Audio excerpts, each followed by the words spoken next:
Sean, for you, just how did this morning go with just your message to the players and the staff, and just kind of what was the main topic that you wanted to address with everyone? Yeah, thanks. I think the day after the season, it's always important to be grateful and thankful, and I think that was the message that clearly was across everybody was thanks for the season, thanks for the work, thanks for the due diligence, thanks for being part of this and driving our culture and the roles everybody played, from staff, from players alike. We reinforced, a lot of the good things from this season, and specifically, Jordi and the coaching staff, how they've really driven home a competitive environment, and I think that's been talked about a lot, and it's been parroted by our players, which is really important. So when players are standing up here in front of you guys saying, how much they enjoyed playing for Jordi and the staff, and they loved the culture and the values that were implemented here, that goes a long way. And then the other message was just how important the summer is. The summer is when we do our work, and that goes across the board for the whole organization. And the front office does its work for the draft and free agency and so forth, and roster building, but also player development, player and coach development. Those relationships start in the off season, and I mean we had to expedite it a little bit last year with Jordi playing for or coaching Canada, and this season, this is year two under the belt from a summer perspective, and that's exciting to me, is to see these guys with our players and have a summer of development. You mentioned about talking to the guys, just the good parts. When you look at year one under Jordi, what are some of those main takeaways that you told them about?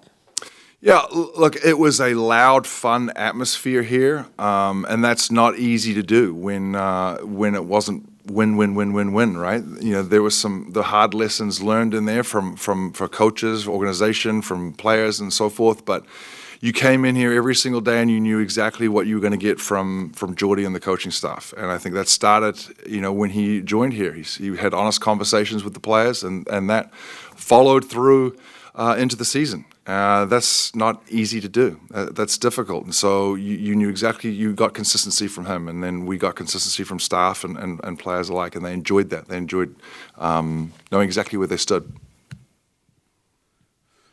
Sean, when you obviously have a lot of major decisions to make over the summer, and I guess how you move the organization forward. How do you weigh making immediate improvement? I mean, you have I don't want to say a free run at some free agents, but you've got a lot of cap space. How do you weigh kind of making very fast, immediate improvements that might raise the floor, but also maybe put a ceiling on it, versus maybe extending your rebuild and spending more time rebuilding, but potentially having an even higher ceiling? Yeah, I think we need to be opportunistic, right? And Brian, in this market, we're always going to have various different free agents and opportunities thrown at us, just simply being in a top 5 market in the league. That's going to happen. We don't want to get sped up.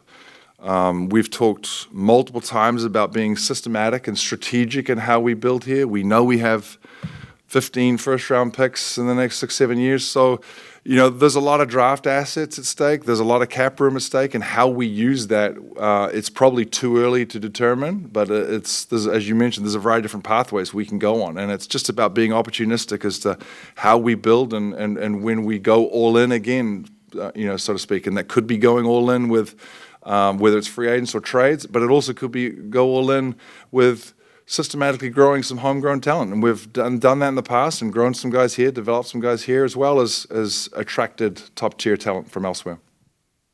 You've spoken about the desire to build this and have sustainable success.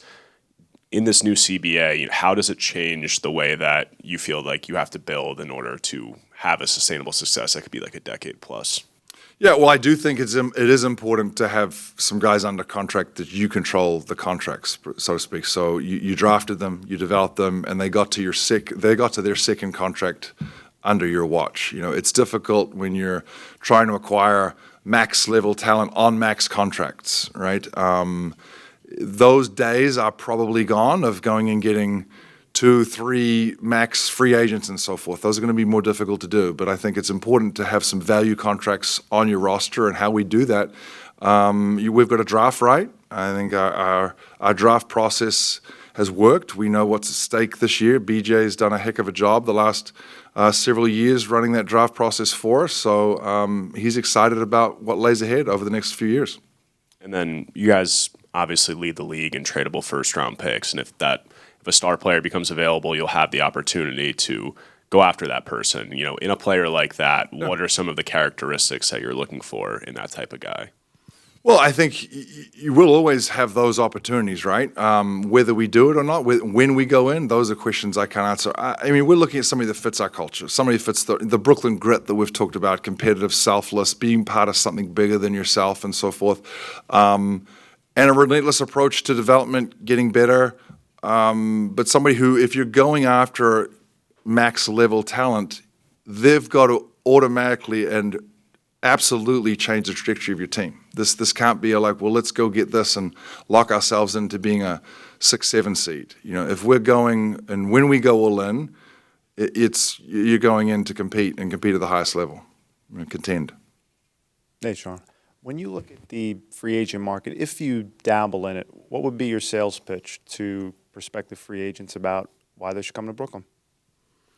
Well, I've never been asked that question before, and I'm probably not going to answer it, but I appreciate Look, I think the sales pitch starts with the guy to my right. I mean, I think we've talked about many players and what they've said about Jordi and his staff. I think that's a huge sales pitch. They want a coach who's upfront, honest with them, and they feel that, to be quite frank, he's in it with us. It's a competitive environment out there. Every day of practice, every shoot around, Jordi's expecting and demanding the most from you, and nobody leaves that game, practice, shoot around going, I'm not sure where I stand. And I think that's super important for us. The market speaks for itself, right? Our ownership group speaks for itself. So we're very fortunate to be able to go all in at the right time. We've done it before. We've done it several times.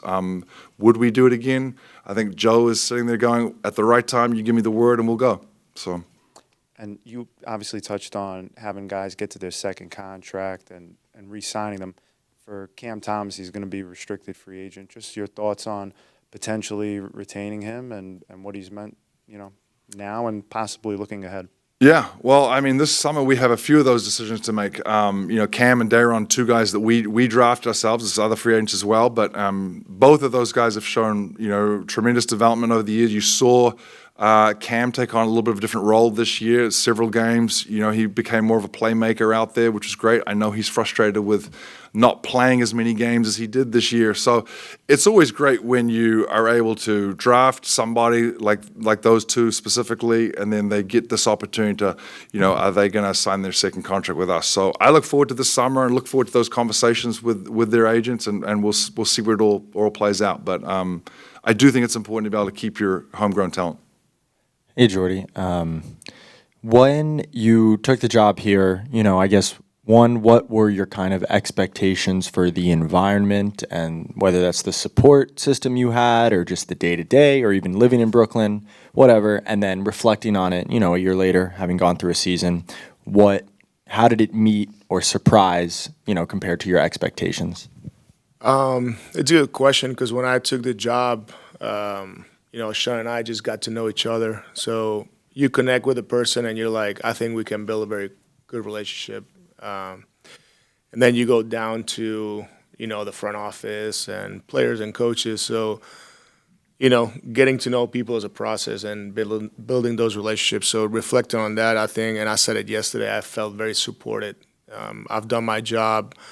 I've learned every day, and it's really helped me the relationship with everybody behind me, the coaches, and like I said, with Sean is, always having opinions and communication and no surprises and talking every day. When I say every day, is every day. And that means a lot because you're going through things that even though you think that, I've coached before, but I've never been in this seat. So a lot of things that come your way that you never know that's going to happen and you have to figure it out. It's way easier when you have this support. And then obviously there's always room to improve and be better. And that's why year 2 is going to be better than year 1. And every day in year 2 is, going to keep 1% better. with living in Brooklyn and the fans, it's just been amazing. I've been part of organizations where the fans, are a big part of what you do, and you show up here and you don't know until you learn, the area and what it means for the fans, right? And we all wanted to win more games. That's obvious, right? That's you're a competitor. You want to win. But I also felt like when we fought every game, we felt supported, and the arena was always full, and the energy was there. And just in my mind, I'm like, the guys are gonna keep fighting for our fans, and imagine when we win more and more and more, because it's just a process where it's gonna happen, and then that support that we're gonna get, it's that play is gonna be electrifying, and it's gonna be great. Jordi, does being a head coach, especially, in a season like the one you guys just have, does it require like a different level of endurance, whether it's like psychological or otherwise, compared to being an associate head coach or an assistant? Yeah, emotionally is different. You go through, because, like, my job as an assistant is always try to make the head coach's life easier. And now all of a sudden I'm in a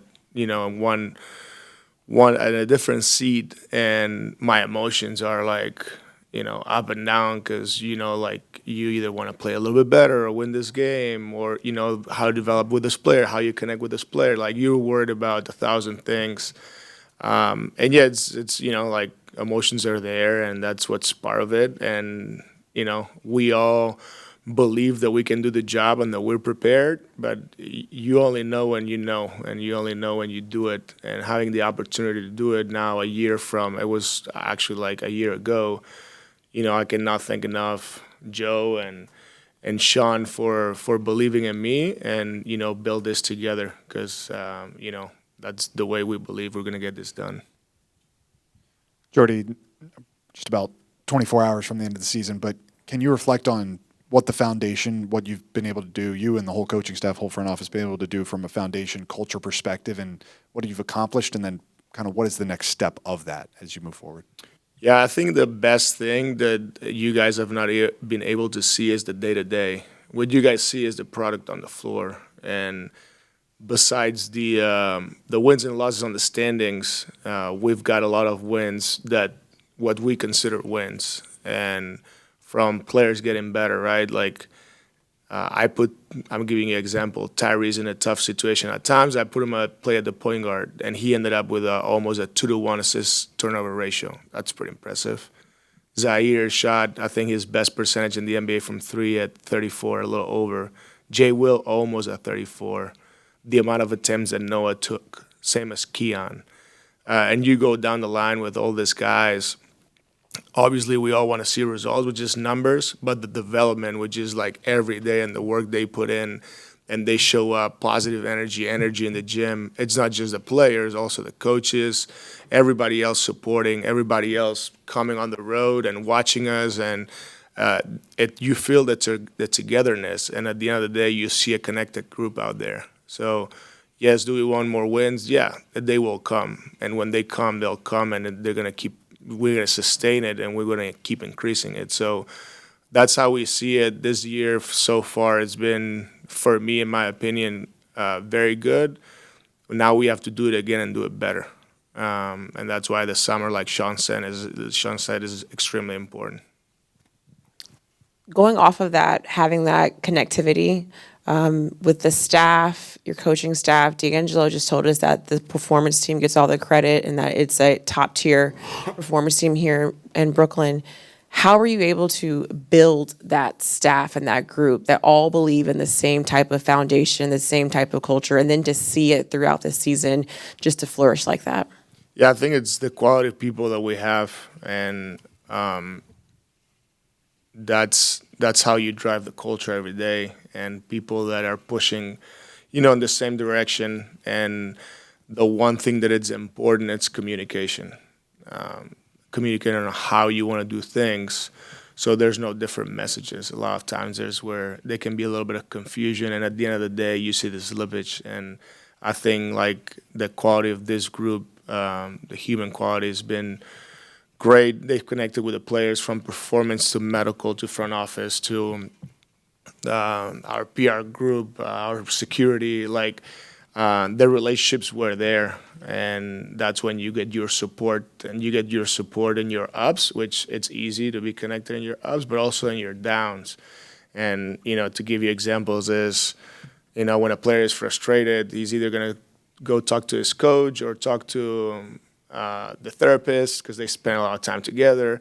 And I think it's important that, all these messages that are true and honest, but are always for the benefit of the group. And I think the whole group here has been very honest. The communication has been very good. That's why you see results. And once again, we got to do it and do it better next year.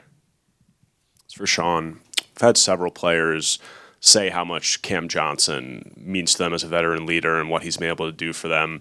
When you look at what he's been able to provide there and also, the timeline and things along those lines, kind of how do you balance that and the importance, especially with you guys having 4 first-round picks in this year's draft and younger guys coming in, balancing his importance as a veteran with, the timeline and teams potentially calling and, having interest in acquiring him? Mm-hmm. Well, there was no shortage of teams calling on him. He's a good player, and they value him, but so do we. I think Cam fits. I can't think of a pathway or a team or an organization that Cam doesn't fit in. Like there's so many ways you can build this with Cam Johnson. I mean, you want high, as Jordi just mentioned, you want high character individuals here, and that's exactly what he is. He's a high character guy who you're going to see consistency from every day. So we're in zero hurry to move on from players like that. We all know this is a business, and having those upfront, honest conversations with players is important. But I think the next steps for Cam is to take on more of a leadership role. We just talked about that this morning from him. I mean, he carries a big voice. He's well respected with his teammates, as you just pointed out. They love him. He's about the right stuff, and I think that's, if you want to look at like what is a net, I mean, that's what you want.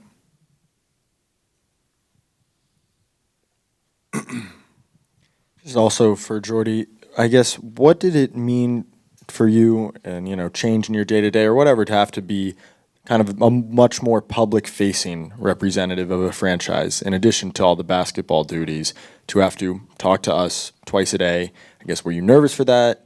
How do you feel like you handled it? Was it as expected, especially, and as you mentioned, a second language for you? So I guess reflecting on that process a little bit.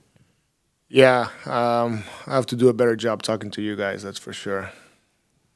No, I'm just kidding. No, it's been great. It's been great, the whole process of, learning how to do media. Aaron and the team has been great with me, preparing me. Like you said, the language barrier, being my English my third language. It's not easy, but there's so the league is so global and international that I also feel like you're part of it, and that's the the new NBA, how it develops, and international coaches, and if I'm not mistaken, the third one, which is it's a really cool experience, and being able to represent the franchise and be in a different role, a different seat, it's an honor because you get to represent them. Wear this, this name in your chest and always represent it, and be able to take pictures with fans or do whatever whatever you can do to make it a unique experience. It's part of our jobs, because at the end of the day, we would not have this job without people watching the games, and that's the nature of the business, and we always have to say thank you, and I will always be happy to shake hands and have great conversations with fans and take pictures, because, I believe that's what we got to do for, to build this the right way, because we believe this is one big family. So when they watch us play, they feel like, they're proud of us, and, that's the most important thing for us. Sean, with this draft process, I'm interested in how you kind of envision collaborating with Jordi. Obviously, he was here last year, much different draft, and just how your relationship has developed and how important that is now that you guys probably have a much different connection than last year at this time. Yeah, like Jordi mentioned earlier, we talk every day, so there's going to be no surprises at the draft who we draft, because he will have had a say in it. His staff is empowered to voice an opinion. I mean, we truly collaborate on this stuff. I think that's really important. A year under our belt of understanding Jordi's system and how he wants to play and what sort of talent he's looking for and what attributes he's looking for, what's important to him, is super important. And then, vice versa, there's an education piece on the draft. Like, I don't know that he's had this role in the draft in the past, but, I'm thoroughly looking forward to continue to build this with him.